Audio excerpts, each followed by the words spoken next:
इस कार्यक्रम के पुण्यार्जक हैं साधु सेवा ट्रस्ट। सभी गुरु भक्तों का एक ही प्रण, साधु सेवा और समर्पण। इसी भाव एवं भावना के साथ कार्य कर रहा है साधु सेवा ट्रस्ट।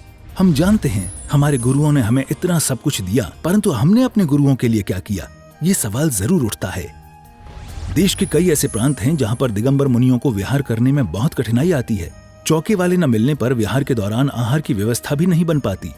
कई गांव व शहर आज भी ऐसे हैं जहां साधु संतों के चातुर्मास नहीं हुए हैं। इन सब को देखते हुए श्री साधु सेवा ट्रस्ट का उदय हुआ, जिससे दिगंबर मुनियों के आहार, विहार, प्रवास आदि की व्यवस्था को सुचारू रूप से बनाया जा सके, जिसके माध्यम से हमारा समाज, धर्म, संस्कृति सब सुरक्षित रह सकते हैं। क्यों न हम भी अपनी चंचला लक्ष्मी का सदुपयोग करें एवं अपने सच्चे गुरुओं की रक्षार्थ हेतु आगे आएं।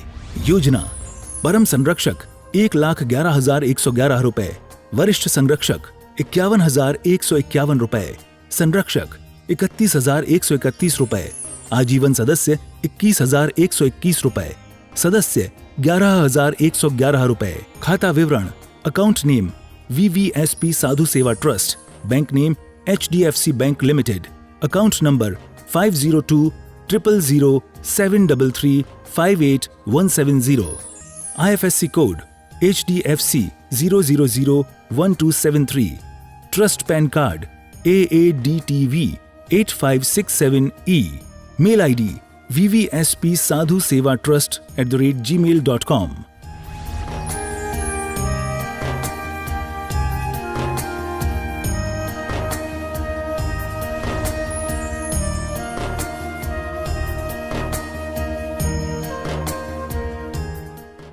सभी उपस्थित धर्म प्रेमी श्रद्धालु एवं महानुभाव,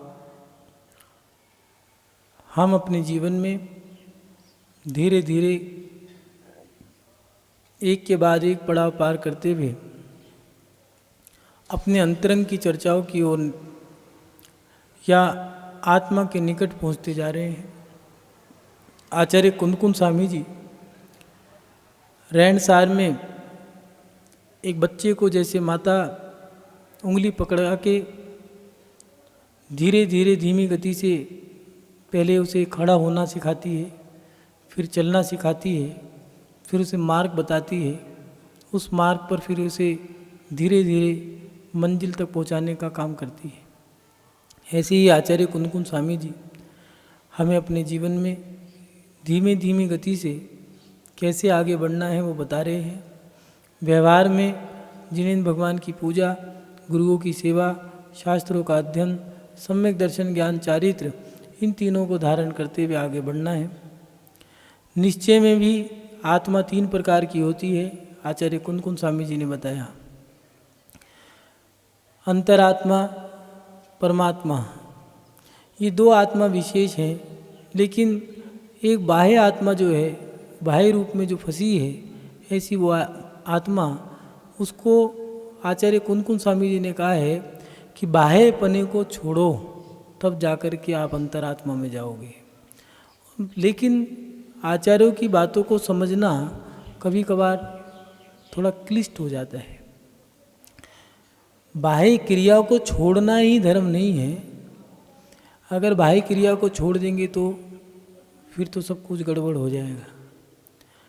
आचार्य कुंदकुंद स्वामी जी के लिख रहे हैं, अगर बाह्य में हो तो बाह्य क्रिया को छोड़ करो, और अगर अंतरंग में हो तो फिर उस अंतरात्मा के माध्यम से अपनी आत्मा के कर्मों की निर्जरा को करो, और उस अंतरात्मा के माध्यम से अपनी आत्मा को परमात्मा तक बनाने का प्रयास करो। आत्मा भी 3 प्रकार की बता दी हैं। तीनों आत्मा कैसी कैसी हैं, हम कैसे पता लगाएं हम बाह्य आत्मा हैं, हम अंतरात्मा हैं या परमात्मा हैं।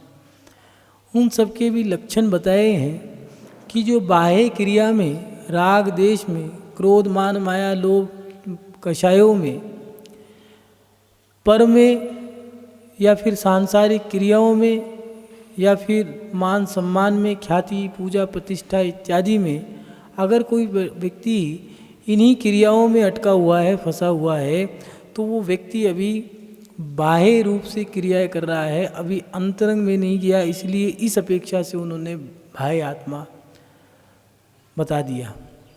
उसके बाद बहिरात्मा के बाद अंतरात्मा का लक्षण भी बताया है।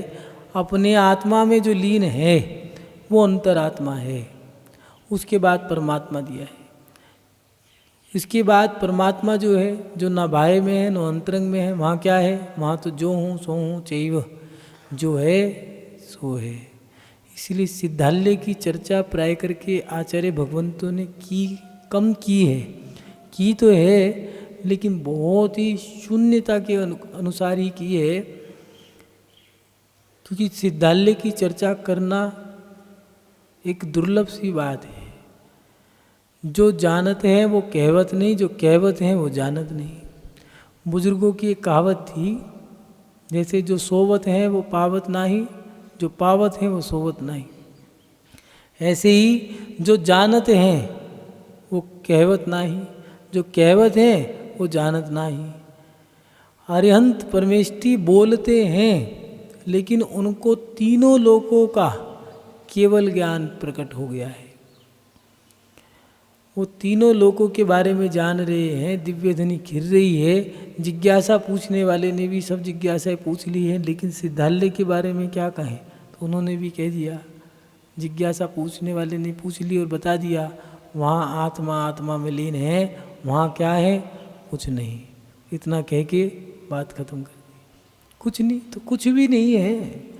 तीनों लोकों की जो भी सामग्री है और जो भी अंतरंग के भाव हैं वो भी सिद्धाल्य में नहीं है, क्योंकि भाव भी सिद्धाल्य में नहीं है। क्यों नहीं है? क्योंकि भाव भी राग और देश के कारण ही बनेंगे। जब राग और देश होगा तब परिणाम बनेंगे ना। जब राग और देश ही नहीं है तो परिणाम बनेंगे कैसे? भाव बनेंगे कैसे? इसलिए वहाँ तो भाव भी नहीं है, राग भी नहीं है, देश भी नहीं है, मोह ही नहीं है, 8 कर्म ही नहीं है, तो वहाँ क्या है? वहाँ तो कोई कषाय ही नहीं है, मंद भी नहीं है। अनंतानुबंधी, अप्रत्याखान, प्रत्याखान, इन सब कषायों को नष्ट कर दिया और संजलन कषाय भी नष्ट कर दी, तभी तो केवल ज्ञान हुआ। और केवल ज्ञान होने के बाद जब सब कर्म झाड़ दिए, कर्मों की निर्जरा ही कर दी, शरीर ही छोड़ दिया और आत्मा भी अब दिख नहीं रही, क्योंकि वो पारदर्शी है। दिखते क्या है? आत्मा में जो कर्म चिपके हैं, ये जो दिख रहा है, ये पुद्गल रूप शरीर जो है, ये हमारे कर्मों से बना है। जैसे जैसे कर्म है वैसे वैसे हमारा शरीर बन गया है। हर व्यक्ति का एक सा शरीर क्यों नहीं है? विदेशों में रोबोट चलते हैं, उन रोबोटों को मशीन से बनाया गया जो यंत्र है उसका नाम रखा है रोबोट। वो रोबोट मशीन से चलते हैं, उसमें जो फीड कर दिया वो काम कर देगा। वो रोबोट जो है वो एक से हो सकते हैं, लेकिन इंसान रोबोट नहीं है। ये शरीर एक से क्यों नहीं है? सबके शरीर एक से हो जाते तो क्या दिक्कत थी भैया? इसी बात को आचार्य मांगतुंग स्वामी के पास जाओ और उनके चरणों में जाकर के जब आप पूछोगे तो वो जिज्ञासाएं शांत हो जाएंगी, क्योंकि उन्होंने ही रत्नाकर्ण भक्तांबर स्तोत्र में लिखा है कि हे भगवान, आपका जो रूप है, ऐसा रूप जिसके आगे सूरज और चंद्रमा इनका प्रकाश भी फीका पड़ जाता है, ऐसा आपका ये रूप लगता है। इस पूरे विश्व में, संसार में, इन तीनों लोकों में वो परमाणु ही खत्म हो गए जो आपका शरीर बनने के लिए। ऐसा आचार्य मांगतुंग स्वामी जी लिख रहे हैं कि सारे परमाणु जो उत्तम उत्तम थे वो ही सारे परमाणु आपके शरीर में आ गए और वो शरीर आपका उत्तम बन गया। ऐसा दूसरा शरीर बनना मुश्किल है। आपकी मुख मुद्रा को देख करके बड़ा मन प्रफुल्लित होता है। तो इससे ये बात सिद्ध होती है कि शरीर भी हमारे कर्मानुसार ही बनता है। क्योंकि कर्म सिद्धांत में जाओगे तो 8 प्रकार के कर्म दिए हैं। ज्ञानावरणी, दशनावरणी, वेदनीय, मोहनी, आयु, नाम, गोत्र, अंतराय। ज्ञानावरणी के बारे में हम जानते हैं, दर्शनावरणी के बारे में भी हम जानते हैं, वेदनीय, मोहनी के बारे में, आयु, गोत्र, अंतराय के बारे में भी हम जानते हैं, लेकिन नाम कर्म का काम क्या है? जैसे जैसे हमने कर्म बांधे हैं वैसा वैसा ही शरीर मिलेगा। इससे ये बात सिद्ध होती है कि ये शरीर भी हमारे कर्मानुसार ही बनता है। जैसे जैसे कर्म है वैसा वैसा शरीर मिला। कर्म झड़ते गए, शरीर झड़ता गया और धीरे धीरे आकृति रह गई, और आकृति भी अंतर मुहूर्त में तो 14वां गुण स्थान 13वें गुण स्थान के बाद जैसे ही अंतर मुहूर्त में आई ली, कितनी जल्दी बोलोगे, इसका भी कह दिया असंख्यात समय, मात्र एक समय में क्या होता है, इतना समय लगा और कर्मों की निर्जरा करके सिद्ध अवस्था को प्राप्त कर लिया। महानुभाव, ऐसी वो परमात्मा सिद्धाल्य सिद्ध अवस्था की वो आत्मा जो है, उस सिद्धाल्य में है क्या? बाह्य आत्मा को बताया, अंतरात्मा को बताया, परमात्मा में क्या है? तो परमात्मा है, वहाँ तो भैया जो है सो है। इसीलिए आचार्य कुंदकुंज स्वामी जी आत्माओं के बारे में लिखने के बाद आत्माओं की एक दशाएं बता रहे हैं कि ये आत्मा कैसी होती है। हम थोड़ा पहचान लें आत्मा कैसी होती है। तो बाह्य आत्मा के लिए दिया है कि बहिरात्मा कौन है? जो बाह्य क्रियाओं में अटकी हो। अंतरात्मा परमात्मा, उसके लिए आचार्य कुंदकुंज स्वामी जी 2 गाथा दे रहे हैं। उसमें वो लिख रहे हैं, बहिरंतरपभेदम परसमयम भन्नये जिनिंदेहिम परमपासक समयम तभ्येयम जान गुण ठाणे मिस्सोति बहिरप्पा तरतमया तुरीयम अंतरप जैनो संतोति मज्जिमंतर खीणोत्तम परम जिन सिद्धा। यहाँ आचार्य कुंदकुंज स्वामी जी लिख रहे हैं, जिनेंद्र भगवान ने बहिरात्मा और अंतरात्मा को परसमय कहा है। बहिरात्मा और अंतरात्मा ये दोनों परसमय हैं और परमात्मा स्वसमय है। उनके भेद गुणस्थानों की अपेक्षा जानो।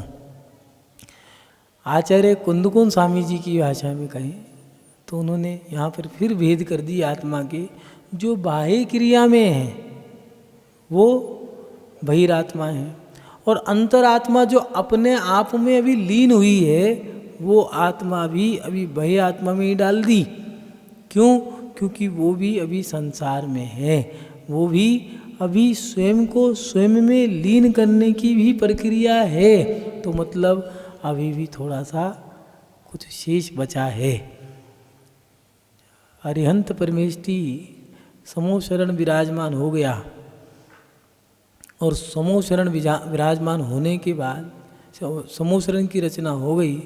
जैसे ही केवल ज्ञान हुआ 500 धनुष ऊपर जाकर के समूह शरण की रचना, ऐसा नहीं है समाज की व्यवस्थाओं की तरह समूह शरण की व्यवस्था हो, बनता जा रहा है बनता जा रहा है बनता जा रहा है। पंच कल्याणक होना है, और पंच कल्याणक मान लो 2 तारीख से है या 10 तारीख से है, तो 3 दिन पहले 4 दिन पहले बनना शुरू हो गया। कोई विधान हो रहा हो या फिर कोई क्रिया हो तो 1 महीने से पहले शुरू कर दी। समूह शरण में ये प्रक्रिया नहीं है, अंतर मुहूर्त में समूह शरण बन जाता है। ये तो सारी विक्रिया रिद्धि है, उस विक्रिया से वो सारा समूह शरण बन गया। भगवान मध्य में विराजमान हो गए हैं, ना वो नरक में है ना वो स्वर्ग में है, मध्य लोक में भी बिल्कुल मध्य में जाकर के विराजमान हो गए हैं। 500 धनुष की ऊंचाई पर जाकर के समूह शरण की रचना हो गई है, जिसमें अष्टभूमि दिए हैं। ऐसी अष्टक भूमि में, श्रीमंडप भूमि में भगवान विराजमान हैं। ठाट बाट जितने भी थे, जितना भी वैभव था, चाहे वो स्वर्ग का हो चाहे वो मध्य लोक का, मनुष्य लोक का हो, सारा वैभव वहाँ लगा दिया। त्रिलोक प्रणति में आचार्य भगवान यति विश्व स्वामी ने लिखा है कि भरत चक्रवर्ती की जो 9 निधियाँ होती हैं, ऐसी वो 9 निधियाँ, और वो जिन 9 निधियों के लिए चक्रवर्ती पद चाहिए, लेकिन तीर्थंकर अरिहंत परमेष्टि के समूह शरण में वो 9 निधियाँ, एक नहीं 9 नहीं, वो 9 निधियाँ 108 9 निधियाँ 108 तरीके से कूड़े की तरह बाहर पड़ी रहती हैं। क्या उनका ठाठ होगा? वहाँ तो मट्टी भी रत्नों की है। दीवार में बताया है जैसे मनुष्यों के रहने के लिए मकान बनाया जाता है, उस मकान में मट्टी का लेप होता है। और कुछ चीज़ें ऐसी होती हैं, पहले चूना डाला करते थे, चूना गारा की दीवारें होती थी। मट्टी जो खेत की मट्टी है उसके अंदर गुड़ इत्यादि डाल करके गुड़, चना, उड़द ये दीवारों में डालते थे जिससे उसकी मजबूती बने, और मट्टी में लेप बनाया करते थे उससे कि दीवारों ईंटों को जोड़ने का वो काम करेगी। दीवार खड़ी हो गई, लेकिन समूह शरण में जो दीवारें होती हैं वो दीवारों में भी दिया है, मणियाँ तो उन दीवारों में होती हैं, और दीवारों के अंदर मणियों को जोड़ने के लिए क्या चाहिए? बीच में सीमेंट की तरह, जो आज सीमेंट इस्तेमाल होने लग गया, सीमेंट की तरह तो सोने का इस्तेमाल करते हैं। जिस सोने पे व्यक्ति मरते हैं ऐसा वो सोना तो मणियों को जोड़ने के काम आता है। और जिस मणियों के लिए सर्प अपनी पूरी जिंदगी गुजार देते हैं, आचार्य भट्टकेर स्वामी जी ने मूलाचार में मणियों का उल्लेख किया है। पद्मराग मणि, चंद्रकांत मणि, सूर्यकांत मणि, नील मणि, पार्श मणि, अन्य अन्य प्रकार की मणियाँ बताई हैं। ऐसी वो मणि जिनको प्राप्त करते के साथ ही चिंतामणि, रत्न, पारस मणि छूते के साथ ही लोहा भी स्वर्ण बन जाए। चिंतामणि रत्न जिसके घर में है, जिसके पास है, वो रत्न मन में चिंता आते के साथ ही दूर हो जाएगी। उस रत्न का ये प्रभाव है। नीलमणि, सूर्यकांत मणि, चंद्रकांत मणि, चंद्रकांत मणि कितनी भी गर्मी हो, चंद्रमा की किरण पड़ते के साथ ही ठंड हो जाएगी, ठंडा ठंडा हो जाएगा। उस सूर्यकांत मणि में कैसी भी शीत हो, कितनी भी शीत लहर हो, उस पर सूर्य की किरण पड़ते के साथ ही गर्मी हो जाएगी। ऐसी वो सूर्यकांत मणि, चंद्रकांत मणि, ऐसी मणियाँ भी भगवान के समूह शरण में ईंटें जैसे दीवार जोड़ जोड़ के दीवार खड़ी की जाती है, ऐसे ही भगवान के शरण में वो मणियाँ दीवार खड़ी करने के काम आती हैं। तिल्लोपन्नति में समूह शरण का उल्लेख किया है। पता नहीं कितने आचार्य भगवंतों ने समूह शरण की रचना बनाने का प्रयास किया, किंतु जितना भी प्रयास किया वो अधूरा रहा। तिल्लोपन्नति में भी समूह शरण की रचना लिखी है, लेकिन इतना लिखना, मात्र समूह शरण की रचना के ऊपर ही ग्रंथ लिख दिया।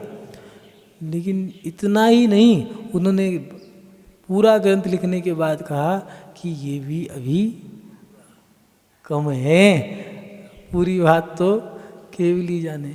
महानुभाव, ऐसा वो समूह शरण, उस समूह शरण में जैसे ही 4 घातिया कर्मों की निर्जरा हुई, केवल ज्ञान प्राप्त हो गया। लेकिन अभी कर्म सहित है, 4 कर्म और बचे हैं। जब तक ये कर्म नहीं छूटेंगे तब तक निर्जरा नहीं होगी। इसीलिए आचार्य कुंदकुंद स्वामी जी ने लिखा है कि जिनेंद्र भगवान ने, मैं नहीं कह रहा, कुंदकुंद स्वामी कह रहे हैं, और कुंदकुंद स्वामी जी लिख रहे हैं कि मैं नहीं कह रहा हूँ, जिनेंद्र भगवान कह रहे हैं कि जिनेंद्र भगवान ने बहिरात्मा अंतरात्मा को पर समय कहा है। ये पर समय माने समय को मत, आत्मा कहा है, आत्मा का सार समय सार। बहिरात्मा और अंतरात्मा को पर समय कहा है, और परमात्मा सो समय है, उनके भेद गुण स्थानों की अपेक्षा से जानो। महानुभाव, दूसरी बात आचार्य कुंदकुंद स्वामी जी गुण स्थान के बारे में कह रहे हैं कि गुण स्थान के अनुसार ही अपनी आत्मा को जान लो। मिश्र गुण स्थान पर्यंत, द्वितीय तृतीय, प्रथम द्वितीय तृतीय गुण स्थान तक। पहला गुण स्थान कौन सा है? मिथ्यात्व का, दूसरा सासादन, तीसरा मिश्र। ये 3 गुण स्थान जो हैं वहाँ तक बहिरात्मा है। अभी मिले जुले परिणाम है। मिश्र में माने गंगा गए तो गंगादास, जमुना गए तो जमुनादास, भागवत चले तो भागवत में पहुंच गए सम्मान कराने, हमारे पास आए तो हमारे पास पहुंच गए सम्मान कराने, यहाँ आए तो जय महावीरा जय महावीरा, वहाँ गए तो बहुत जय श्री राम हर हर महादेव पहुंच गए। तो ये क्या है, अभी मिले जुले परिणाम है। देखो बातें कड़वी लगेगी, लेकिन ये कुंद कुंद स्वामी जी की है। गुण स्थानों की अपेक्षा देखो निश्चय की बात करेंगे फिर तो सारी पोल खुलती है। आचार्यों की बातें तो सटीक हैं, आप बुरा मानो या भला मानो, वो तो जो है सो है। पहला गुण स्थान जिसका है वो मिथ्या दृष्टि, मिथ्यात्व गुण स्थान। दूसरा साधन गिरता हुआ गुण स्थान है। तीसरा गुण स्थान मिले जुले परिणाम हैं। राम गए तो रामदास, गंगा गए तो गंगादास, जमुना गए तो जमुनादास, महावीर के हाथ महावीर प्रसाद। जैसे जैसे स्थान है वैसे वैसे नाम है। इन तीनों को ही बहिरात्मा कहा है। ततमता से कर्मशा विशुद्धि की ततमता से चतुर्थ गुण स्थान वृत्ति जघन्य अंतरात्मा है, जो चौथे गुण स्थान में है। अभी वो सम्यक दर्शन को धारण किया है। कौन सा सम्यक दर्शन? बाह्य सम्यक दर्शन, उसको जघन्य आत्मा कह दिया। और पांचवें उपशांत मोह, पांचवें से उपशांत मोह तक 11वें गुण स्थान तक मध्यम अंतरात्मा है। उपशांत मोह, वहाँ भी मोह शांत हुआ है। पांचवें से लेकर के उपशांत मोह तक मध्यम अंतरात्मा कह दिया। और क्षीण मोह 12वें गुण स्थान वाले उत्तम अंतरात्मा हैं, जिन 13वें और 14वें गुण स्थान में सिद्ध परमात्मा है। यहाँ पर अपेक्षा एक कैटेगरी बना दी इन गुण स्थानों की भी, कि वहाँ पर संयोग केवली अयोग केवली की इस तरह से एक बांट दिया। उदाहरण से समझ लें, दो जीव हैं, एक गाय और एक भैंस।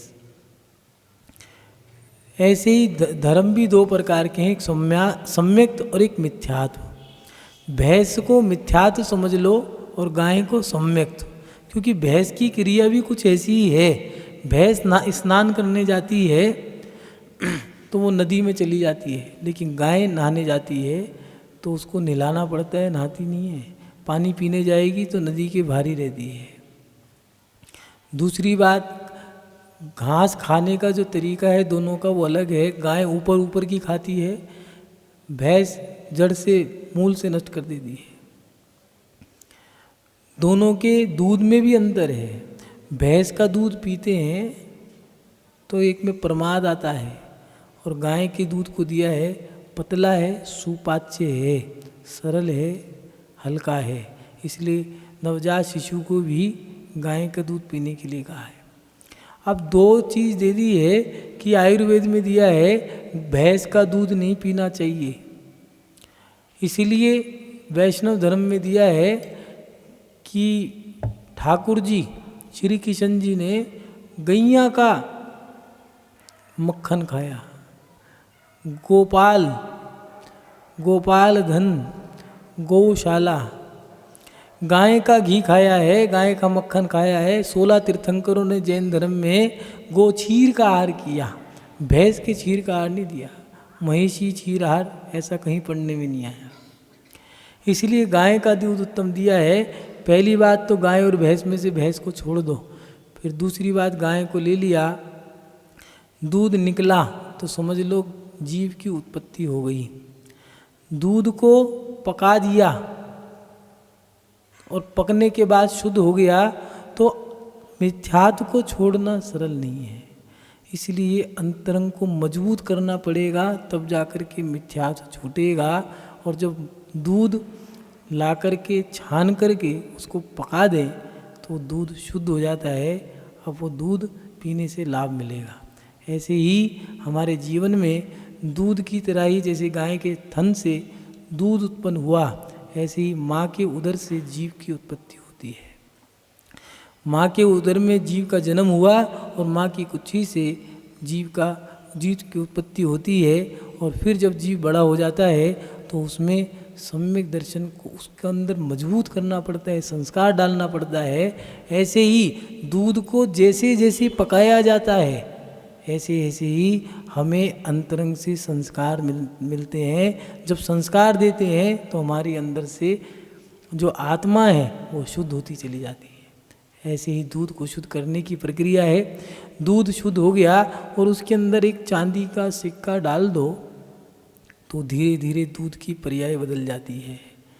ऐसे ही हमारे जीव के अंदर जब सम्यक दर्शन हो जाता है और सम्यक दर्शन होने के बाद धीरे धीरे एक ग्रंथों का अध्ययन करना शुरू कर दिया तो शास्त्रों के माध्यम से धीरे धीरे विरक्ति का बीज बोया जाता है। वो विरक्ति शुरू हो जाती है पैदा होना। सम्यक दर्शन के बाद ऐसे ही दूध में जब वो सिक्का डाल दिया या बादाम, वो खोपटे वाले बादाम जो आते हैं या गोले का छिलका नारियल का, वो डाल करके दूध से दही बन गया। ऐसे ही वो सम्यक दर्शन के बाद 5वें गुण स्थान में आ गया दूध। दूध के बाद दही, और दही इधर वो जीव जो था सम्यक दृष्टि बन गया, वैरागी हो गया है, विरक्ति हो गई। तो अब वो थोड़ा खट्टा मीठा स्वाद है, संसार में रहूं या मोक्ष मार्ग में चलूं, ये दुविधा में अटका हुआ है। अब क्या करूं? तो दूध को थोड़ा मथ दो पानी डाल करके।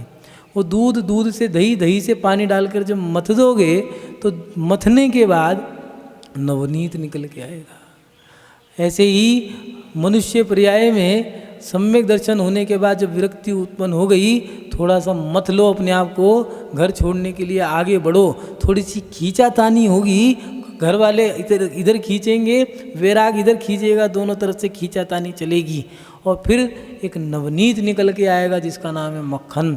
और उधर मनुष्य पर्याय में सम्यक दर्शन होने के बाद व्रतों को धारण कर लेगा वो व्यक्ति और नवनीत निकल के आएगा, उसका नाम हो जाएगा व्रती, 5वें गुण स्थान। और फिर व्यक्ति होने के बाद जब मक्खन को तपा लिया, तपाने के बाद जब आवाज़ आती है तड़ तड़ तड़ तड़ तड़ तड़ तड़, ऐसे ही मनुष्य पर्याय को तपा ले के व्रती अवस्था में अपने आप को तपा करके वो जो मुनि अवस्था को धारण करता है, नवनीत तपने के बाद निकल के जब आता है वो घी बन जाता है। ऐसे ही श्रावक तपने के बाद नवनीत की तरह ही अब घी निकल के आ गया, वो व्रती की अवस्था से बाहर निकल के मुनि की अवस्था को प्राप्त कर गया। और वो घी अभी पूरा नहीं हुआ, जो नया घी निकला है वो भी श्वेत रंग का है, अभी श्वेत रंग का है, थोड़ी सी कमी रह गई। इस कार्यक्रम के पुण्यार्चक थे साधु सेवा ट्रस्ट।